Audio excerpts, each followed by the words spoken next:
14 de dezembro de 2024. Neste sábado da segunda semana do tempo do Advento, a Igreja celebra a memória de São João da Cruz, presbítero e doutor da Igreja. Em nome do Pai, e do Filho, e do Espírito Santo. Amém. Meus queridos filhos e filhas, muito bom dia! Vos saúdo com a paz de Jesus. Louvado seja Deus por nos encontrarmos nesta manhã desse sábado. Tem pessoas que ainda estão no trabalho, na labuta, indo para o trabalho. Tem pessoas que já estão de fim de semana, descanso.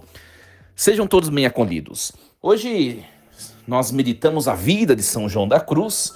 São João da Cruz viveu no século XVI, nasceu em 1542, na Espanha. Seu pai faleceu quando ele era bem pequenininho, criança. Sua mãe o educou, junto com seus 3 irmãos, me parece. Desde criança, São João da Cruz, ele expressava traços fortíssimos da sua vocação introspectiva, da sua vocação presbiteral, né? Ele era o garoto da penitência, buscava sempre em tudo que fazia meditar o mistério dos seus sofrimentos, né? Sempre procurando configurar sua vida à cruz de Cristo, né? Hoje nós vivemos num mundo, minha gente, que prega: fuja da dor e busque o prazer, fuja da dor, busque o prazer, fuja da cruz, busque somente a realização aparente, né? E São João da Cruz, desde da infância, né, ele conseguia perceber com olhos de sabedoria a importância das cruzes para o nosso crescimento, para o nosso amadurecimento espiritual, né? Em 1567 ele é ordenado sacerdote. Ele, depois de ordenado sacerdote, ele queria abandonar a ordem carmelita. Por quê? Porque ele percebia que a ordem carmelita tinha perdido a sua essência, tá? Ele queria um segmento religioso mais penitente, né? Mais rigoroso. Nós vemos aqui no século XVI a ordem carmelita afrouxou muito, enfim, a disciplina daqueles que compunham a ordem. Então, São João da Cruz queria abandonar a ordem, até que um dia ele se encontra com Santa Teresa de Jesus, né, que partilhava com ele os mesmos sentimentos. A ordem carmelita estava caminhando por caminhos de frouxidão espiritual. Por isso, Santa Teresa o convenceu, como ela assim haveria de fazer no Carmelo feminino, o convenceu de reformar o Carmelo masculino, né? Por isso, São João da Cruz começou a recuperar, a retomar práticas que eram próprias da congregação carmelita nas suas origens, as orações penitentes, orações na madrugada, jejuns, né? Muitos dos seus confrades aderiram, mas muitos começaram a perseguir João, né? Por isso, em um certo momento de sua vida, Jesus aparece para São João da Cruz, e São João da Cruz faz um pedido para Jesus, né? Diante de toda a admoestação feita pelo próprio Cristo, São João da Cruz pede: Senhor, me permita, né? Me permita eu me unir à sua paixão. Olha aqui, que é o pedido audacioso. Imagine, minha gente, se pesasse sobre nós o peso da cruz que Jesus carregou, nós não resistiríamos, né? Mas ele pede isso, né? Por isso começam, a partir dessa visão, né, que ele teve de Jesus, começam muitas perseguições, muitas. E olha, perseguições internas na ordem carmelitana. Aqui a gente já pode abrir um parênteses e colocar na nossa vida. Às vezes a gente pensa, minha gente, que os problemas que podem bater à nossa porta, eles vêm de fora. É claro que existem problemas e ameaças que são de fora, Mas muitas vezes as piores das ameaças estão muito perto de nós, dentro das nossas casas, dentro da igreja, dentro dos lugares onde trabalhamos, né? Olha só, é só nós pararmos e pensarmos nas nossas relações, de onde vêm os grandes conflitos, os grandes problemas, as grandes situações difíceis, né? Não estão tão próximas de nós, às vezes não são dentro da própria família, não é? É o que aconteceu com ele. As perseguições vieram dentro da própria congregação, da própria ordem carmelita, né? Chegou um ponto que São João da Cruz ele foi mantido preso numa cela, né? Na cidade de Toledo, que também é na Espanha. Ficou lá 9 meses preso, alimentado só com pão e água, pão e água. E em alguns eventos era chicoteado pelos seus confrades. Eles tinham medo que João da Cruz fosse, vamos dizer assim, um novo Martim Lutero, que fosse dividir mais ainda a igreja. É isso que eles tinham medo. Por isso que o aprisionaram, o castigaram, o chicotearam. E nesses momentos de dificuldade, foram momentos muito produtivos na sua literatura. Ele escreveu os cânticos espirituais, né? E foi exatamente também nesse contexto de prisão, né, de perseguição, que ele experimentou o que nós chamamos na teologia mística de sétima morada, né?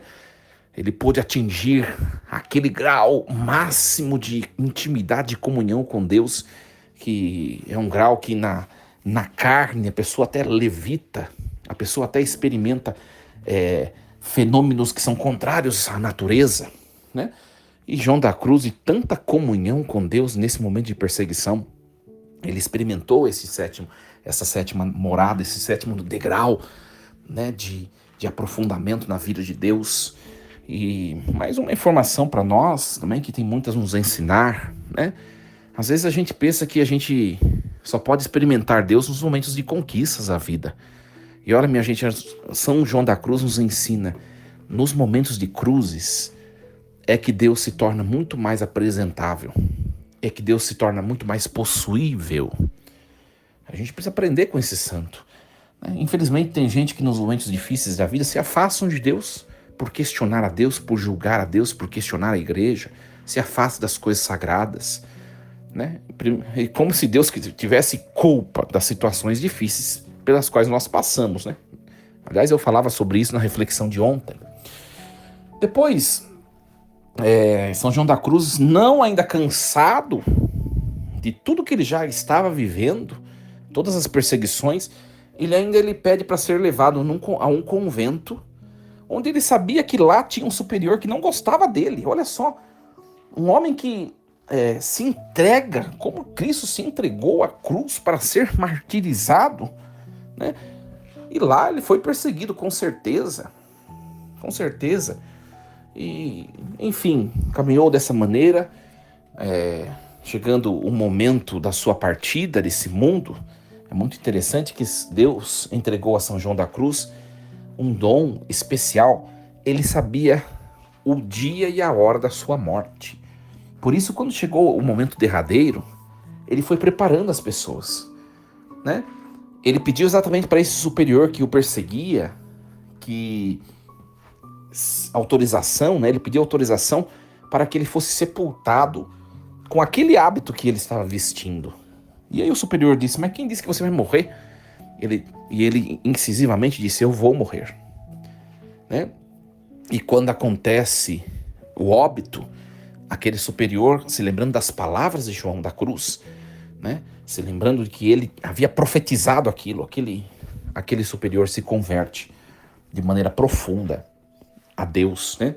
Se converte de maneira profunda. Muito interessante. Ele chega a falecer no ano de 1591 e hoje é um ícone, junto com Santa Teresa de Ávila, é um ícone da espiritualidade mística da igreja. Então, aprendamos com esse santo a importância, minha gente, de nós nos utilizarmos nos momentos de sofrimento, de cruzes, nos momentos de dúvidas, de medo, para nos aproximarmos mais de Deus, né? Aprendamos com Ele. Meus queridos, nós vamos meditar nesse sábado, nesta manhã, a primeira leitura que a igreja nos propõe na sua liturgia de hoje, que é a leitura do livro do Eclesiástico, capítulo 48, versículos do 1 até o 4 e do 9 ao 11. Naqueles dias, o profeta Elias surgiu como um fogo, e sua palavra queimava como uma tocha. Fez vir a fome sobre eles, e no seu zelo reduziu-os a pouca gente. Pela palavra do Senhor, fechou o céu, e de lá fez cair fogo por 3 vezes. Ó Elias, como te tornaste glorioso por teus prodígios! Quem poderia gloriar-se de ser semelhante a ti? Tu foste arrebatado num turbilhão de fogo, num carro de cavalos também de fogo. Tu nos ameaças para os tempos futuros.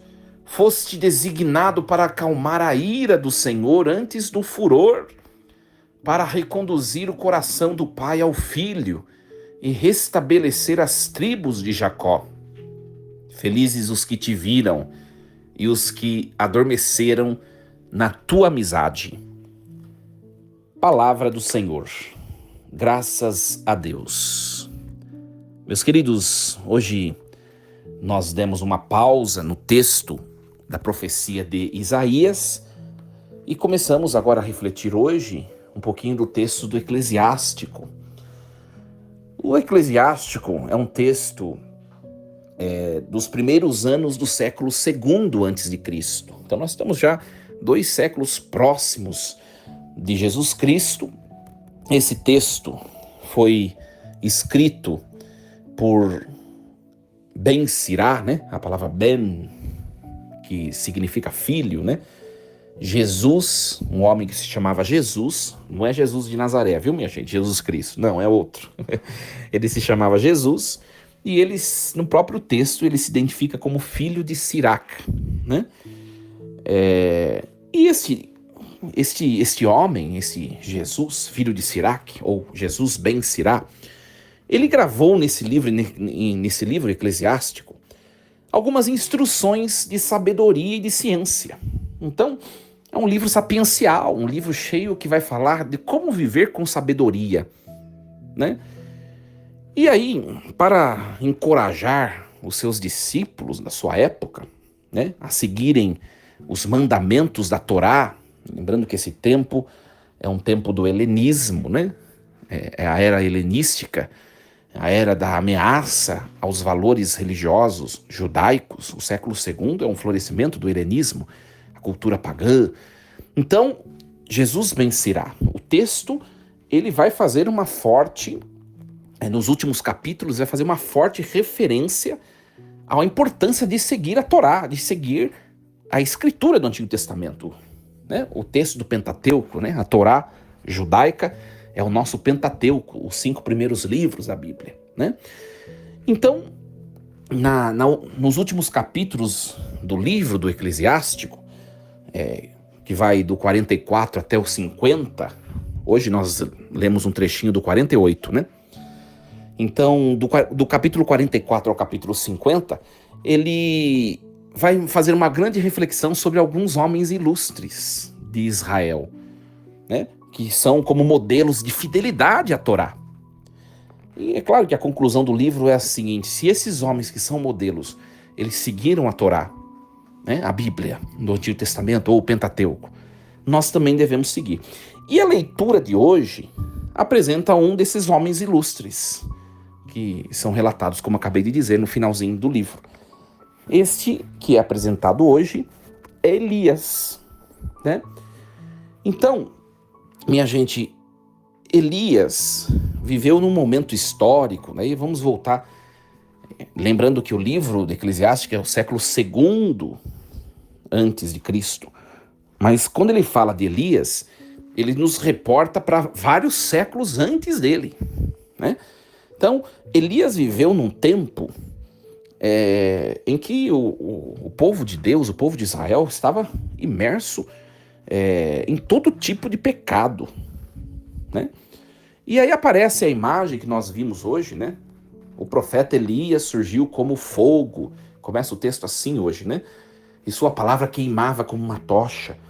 O fogo é um elemento que caracteriza a figura de Elias, né? Porque as suas palavras queimavam como uma tocha de fogo, né? Ora, um fogo que desce do céu, que inflama o coração dos profetas, né? É um fogo que vem de Deus, o fogo da palavra de Deus. É muito interessante que o fogo da palavra de Deus nunca destrói como o fogo fisiológico, né? Que nós tacamos no mato, nós tacamos em papéis, nós tacamos em tantas coisas. Mas o fogo da palavra de Deus, ele não destrói a humanidade pecadora. Ele destrói o pecado da humanidade. E é disso que o texto vem nos levar à reflexão, é sobre isso. Então, Elias é o profeta, na tradição judaica, considerado o primeiro dos profetas, né? Então, Elias vem para purificar o povo, não para ser instrumento de abominação pro povo, mas para fazer com que esse povo se purifique e se torne digno de Deus. Se purifica do quê? No tempo que viveu Elias, lembram-se? Vocês devem se lembrar no texto da Escritura, né? A rainha Jezabel, que adorava Baals, adorava deuses falsos, né? O rei Acabe, né? Que era um rei banana, né? Nas mãos da sua esposa pagã, os deuses, a idolatria e tantos pecados e corrupção. Era esse o contexto. E vem esse fogo, esse profeta que é como fogo, para purificar o povo de Deus e fazer o povo voltar para o eixo, né? Ardia de zelo por causa do Senhor, o profeta Elias. Então, é muito bonita essa menção que o livro de Jesus Ben Sirá, né, o Eclesiástico, faz a esta personalidade tão importante, né? E Elias, precursor, né, terá a missão de educar os pais, os anciãos, as pessoas condicionadas pela tradição, né? E fazê-los transmitir o conhecimento da Torá, né? Estes que são os anciãos do povo, eles precisam voltar ao primeiro amor, voltar à lei de Deus que eles abandonaram. E este fogo abrasador que é Elias tem essa missão, né? É claro que também Elias deve preparar o povo para receber o Messias, né? Só que o que acontece? Elias ele é arrebatado, né? Uma carruagem de fogo, e depois o povo vai ficar esperando que ele volte, né? Então, por isso que depois na tradição judaico-cristã, nós sempre dizemos, né? O novo Elias foi João Batista, né? João Batista, porque apareceu para apontar os últimos tempos, que é o tempo do Messias Jesus, né? Então, um texto muito bonito, minha gente.